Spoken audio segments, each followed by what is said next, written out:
بسم اللہ الرحمن الرحیم۔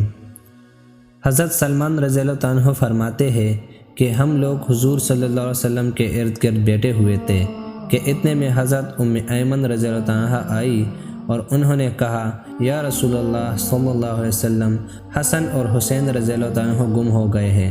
اس وقت دن چڑھ چکا تھا۔ حضور صلی اللہ علیہ وآلہ وسلم نے صحابہ سے فرمایا، اٹھو اور میرے دونوں بیٹوں کو تلاش کرو۔ چنانچہ ہر آدمی نے اپنا راستہ لیا اور چل پڑا، اور میں حضور صلی اللہ علیہ وسلم کا راستہ لے کر چل پڑا۔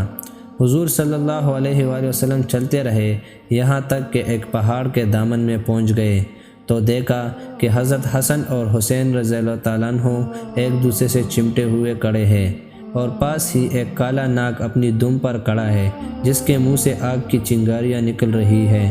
غالباً اللہ نے ناگ کو بھیجا تھا کہ بچوں کو آگے جانے سے روکے۔ حضور صلی اللہ علیہ وآلہ وسلم جلدی سے ناگ کی طرف بڑھے۔ اس ناگ نے حضور صلی اللہ علیہ وسلم کو مڑ کر دیکھا اور چل پڑا اور ایک سوراخ میں داخل ہو گیا۔ پھر حضور صلی اللہ علیہ وآلہ وسلم ان دونوں کے پاس گئے اور دونوں کو ایک دوسرے سے جدا کیا اور دونوں کے چہرے پر ہاتھ پھیرا اور فرمایا، میرے ماں باپ تم دونوں پر قربان ہو، تم دونوں اللہ کے ہاں کتنے قابل احترام ہو۔ پھر ایک کو دائیں کندھے پر اور دوسرے کو بائیں کندھے پر بٹھا لیا۔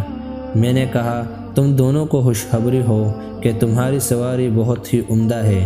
حضور صلی اللہ علیہ وسلم نے فرمایا، یہ دونوں بہت عمدہ سوار ہے اور ان کے والدین دونوں سے بہتر ہے۔ امید کرتا ہوں دوستو آپ لوگوں کو ویڈیو پسند آئی ہوگی، تو ملتے ہیں اگلی ویڈیو میں۔ تب تک کے لیے اللہ حافظ۔